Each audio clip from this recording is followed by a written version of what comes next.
So, isn't it interesting that the one authentic role model that we have in this space is under house arrest right now, is under so much pressure and so much stress that we've lost our way?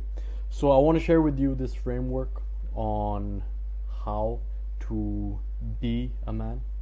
And this is something that's been helpful for me personally. And there's a lot of confusion in this space, and this framework has been very helpful, like I said, for me to navigate this space, to dictate the decisions that I'm making. And hopefully you'll get something out of it as well, because what we're really experiencing in modern society is a lack of clarity around this area. Now, there's a lot of talk around lower testosterone levels, lower sperm levels. Is that by design? Is that by chance? I'll let you be the one who decides that. But like I said, I want to share with you this framework that can hopefully help you navigate this space. Okay, because one thing is for sure, that we are experiencing a crisis. For example, the feminine, we see that a girl becomes a woman when she experiences her first menstruation, right? We know that that is the transition, and biology takes care of that. But what actually determines when a boy becomes a man? There is a gray area around that, at least in modern society, okay? Because in the indigenous and native society, there was an initiation ritual that boys went through in order to become men. For example, in the Spartan society, from what I understand on reading their history, they would leave a boy out in the wilderness, and then if he would return, he would be a man. And if he was not able to return, then that was the end of him right there. And that's what we're experiencing in modern society, is a lack of initiation rituals, a lack of transition from when a boy becomes a man. And this is why in modern society, so many quote unquote men that are 20, 30, 40, 50, and I've even talked to men up until their 60s and 70s that are still caught up in the boy's mentality because they have not gone through that initiation ritual. I'll share with you what I believe to be a path that we can take in modern society, even though it is not a traditional path. But I'll share with you how that comes together inside of the framework. Okay, now we do have this argument about alpha males, about beta males. Where does this concept actually come from? So there was a Swiss researcher who looked at wolves in captivity, and he would look at the wolves that were the best at fighting, the wolves that were best at rising in that hierarchy that was established in captivity. And then he said that those are the alpha males, and then the ones below that are the beta males. Okay, now the reality is that this same concept does not play out in the wilderness, because when wolf packs are observed in the wilderness, it is actually a family unit, and it is the father wolf that is the alpha over there, and they are operating in a very different way than it is in captivity. Okay, there was a book written on this whole topic that popularized this concept of alphas and betas in modern society. And it's interesting that the author of that book actually told the publisher, stop publishing this, there's a lot of outdated information in this. But because it was a bestseller, it continues to be published, even though this concept of alphas and betas is not the same in wilderness as it is in captivity. So it's important to keep that in mind, because like I said, in wilderness, the alpha male is the father. Okay, it's the nurturing energy in that wolf pack, rather than a hierarchical struggle to raise to the top. Okay, and wolves, or wolf societies and wolf packs, are very different than human society, right? So The Way of Men was a book written by Jack Donovan, and in that book he makes a distinguishment between a good man and being good at being a man. Okay, being a good man has to do with values, it has to do with morality, it has to do with your character. But being good at being a man has to do with your ability to show up in a survival scenario. Okay, and what he talks about specifically, there was actually another researcher who looked at societies across the world, native societies across all these different areas of the planet, and it was called Manhood in the Making. Okay, you can probably look at this book that he published based on his findings, but he found that there's 3 characteristics that determine whether you are good at being a man. Okay, and these are not going to be something new to you. The first one is just to protect, right? Protection. This is about establishing boundaries between your tribe and the external threats that may arise. Okay, the establishment of boundaries, protection, to protect. The second one is to provide, right? Now in modern society, of course, that means financially, but it also means emotionally. It also means spiritually.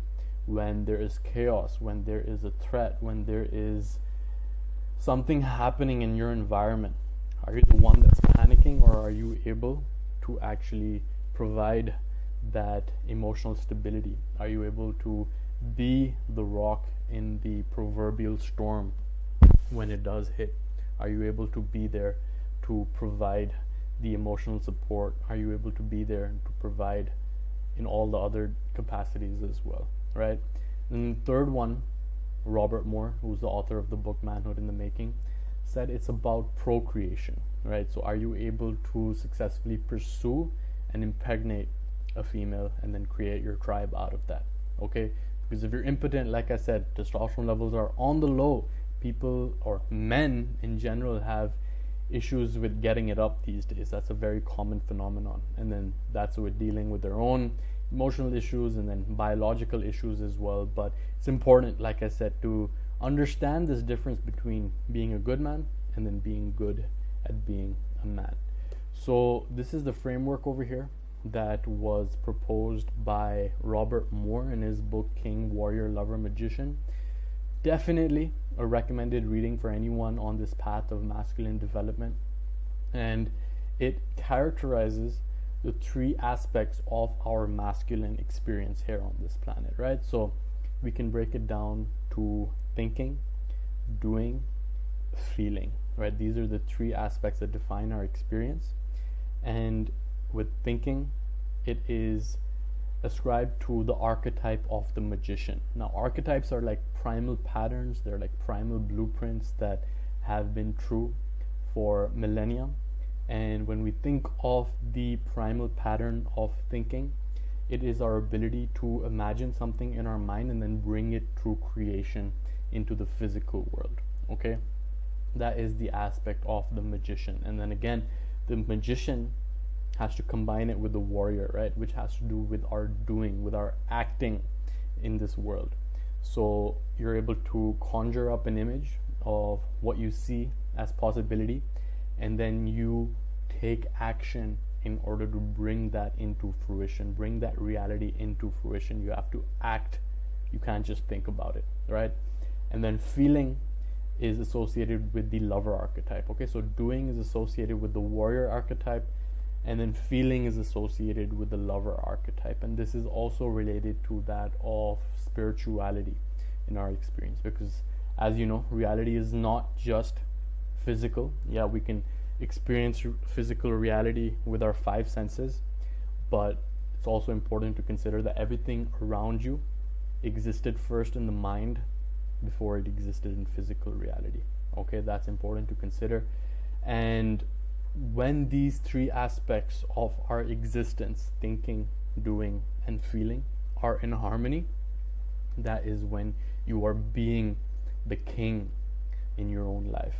Okay, but it's important to make sure that they're in harmony, because as you can see, if your thinking and acting are on point but you're not feeling, then that is a sense of spiritual emptiness, right? You are able to take action consistently, you're able to achieve success in this physical world, you're able to accumulate resources, but then that is the example of being unfulfilled, because it is not in alignment with a higher purpose. It is not in alignment with something that gives you meaning in your life. There are so many examples of this, people that accomplished a lot in regards to financially and even high status and even a lot of females, but then they go and take their own lives because their lives are lacking of that meaning. They're spiritually empty, right?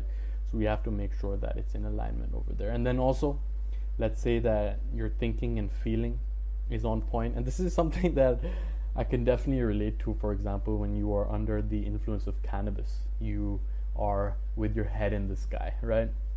You have all these ideas, you experience an enhanced sense of sensory experience. The food that you eat tastes better, the music that you listen to sounds better, and you feel content with your situation in life. But then that is really an example of head in the sky, but your feet are not grounded. You are not grounded in this physical reality.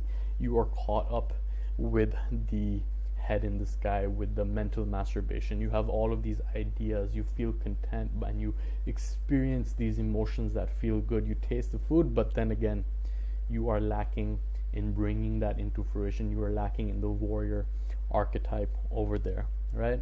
And then on this third aspect where you're lacking in the magician, maybe you're acting and you're feeling, you take consistent action and you are reckless. Okay, you are acting without forethought of the consequences of your actions. So it's important to bring all of these three aspects into harmony, right? Your magician, your warrior, and your lover. When they are in harmony, then you are being the king of your life. Okay, so how can we go about doing this? I want to not just give you a bunch of theory over here. Hopefully this framework was helpful for you. It has been for me. But starting with the vision, right? Purpose. What do you even want in this life? Being clear in the different categories of your life, right? We have our health, we have our relationships, we have our finances. What do you want in these areas, right? Getting clarity around that, it's an ongoing process. It is an process that goes through a lot of iteration, because what you think you want right now may not be what you want in the future. And it's also understanding that what you want, right? Let's say you want $1 million in your bank account. What you want is not the $1 million.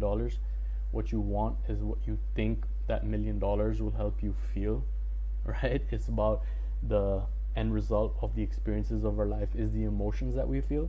And like I said, if you are experiencing the results that you think that you want and you're achieving your goals, but you are still empty and void of that emotion of fulfillment, then it still is meaningless, right? So it's important to get clear on what you want and then take action towards it for sure, but then also being in touch whether that is authentically what you want or what you have been conditioned to think that you want. And that's why I said it goes through a series of iterations over there. So when you get clear on what you want, you must get clear also on how must you grow, right? What must you do? So who must you become to become worthy and capable and deserving of what you want in your life, right? And then this relates back to the warrior archetype, right? So purpose is relating to the magician, okay, getting clear on what you want, imagining what that future looks like. And then power is like acting, okay, what must you do, how must you grow, who must you become. And then passion is an interesting one, because we often think that, oh, if you're passionate about what you do, you don't work a day in your life. But it comes from passion of the Christ, right? It literally means suffering. So what must you give up? And this goes back to the old Jim Rohn quote. He said that we're all going to suffer in life, but the decision is whether you will suffer the pain of discipline or whether you will suffer the pain of regret. That choice is up to you, but the suffering is inevitable, right? So just taking out a piece of paper, getting clear, okay, what do I want in my health, in my relationships, in my finances, okay, getting free writing on that, then getting clear on, okay, how must I grow, what skills must I develop in order to be capable, worthy, and deserving of what I want. And then with the passion, it's like, okay, what am I currently doing that doesn't align with that? What must I give up, right? And then when that's in harmony, when you're thinking, acting, and feeling in alignment, then that is when you become the king of your own life, right? And now there's a story that of a Chinese mercenary, right? This is in ancient China. He is on the run from the soldiers that are after him because he's caused a lot of chaos in the empire. So he's on the run, he's in the jungle, then he sees a tunnel in the floor, he gets into the tunnel, he sees that the army is behind them, they're chasing him into the tunnel, and then he notices that in the tunnel there's a light at the end of it. He goes towards the end of it, and that is where he comes across the Chinese emperor. And there's a quote I want to share with you over here. And he says that, "I feel from him that he has seen it all, that he has lived it all the adventures of life, poverty, wealth, women, wars, palace intrigues, betrayals and being betrayed, sugaring and joy, everything in human life. it is out of this seasoned, very ancient, very experienced wisdom that he now treats me with compassion, right? So the king tells the mercenary that you're going to die now, so you must submit. And he does. He just submits because he feels that aura and that energy off of the king that's seen the depth of the valley and is now at the peak of the mountain, right? And that is what it means to be the king. It's not about being born and being a tyrant at that top. It's about working through the suffering to experience the glory on the other side, right? So this is the framework that has been helpful for me. Like I said, take action on this, because at the end of the day, you must get clear on what it means to you and making sure that your actions do align with that. So wanted to shoot this quick video. Hope that is helpful for you. Let me know what you think in the comments, and I'll see you in the next one.